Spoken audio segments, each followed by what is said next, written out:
நான் ஆல்ரெடி வந்து Amazonோட delivery warning வந்து குடுத்திருந்தேன். நெறைய பேர் அத சீரியஸா எடுத்துக்கிட்டீங்களா அப்படின்னு தெரியல. பட் சொல்லி முடிக்கிறதுக்குள்ளேயே வந்து சென்னையில ஒரு இன்சிடென்ட் நடந்திருக்கு. அவர் வந்து ஒரு ரூ. 60,000 குடுத்து ஒரு லேப்டாப் வந்து வாங்கியிருக்காரு. பட் டெலிவரி ஆனது என்னமோ ஒரு கருங்கல்லு. எஃப்ஐஆரும் ஃபைல் பண்ணியிருக்காரு.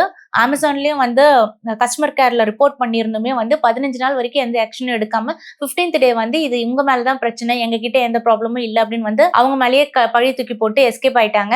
இது இப்ப மட்டும் இல்ல. ஸ்டில் நவ் நாங்க இப்ப எந்த பொருள வாங்குனாலுமே வந்து பாத்தீங்கன்னா, பேக்க அன்பேக் பண்ணி அவங்க வந்து Amazonோட லேபிள் இல்லாம நார்மல் செல்லோஃபேன் டேப் போட்டு டெலிவரி ஆகுது. அவங்க அன்பேக் பண்ணும்போது வீடியோ எடுத்து வச்சிருக்காங்க. பட் ஸ்டில் அத வந்து அவங்க கேட்கவும் இல்ல, பொருட்படுத்தவும் இல்ல அப்படிங்கிறது தான் ட்ரூத். ஸோ சப்போஸ் நீங்க வந்து ரொம்ப வேல்யூபிளான ஐட்டம் வாங்குறீங்க அப்படின்னா, முடிஞ்ச அளவுக்கு ஆஃப்லைன் ஸ்டோர் போங்க. இல்லையா, நீங்க ஆன்லைன்ல தான் கம்மியா இருக்கு, நான் அதுல தான் வாங்கி ஆகணும்ன்ற பட்சத்துல டெலிவரி பாய வெளிய விடாதீங்க.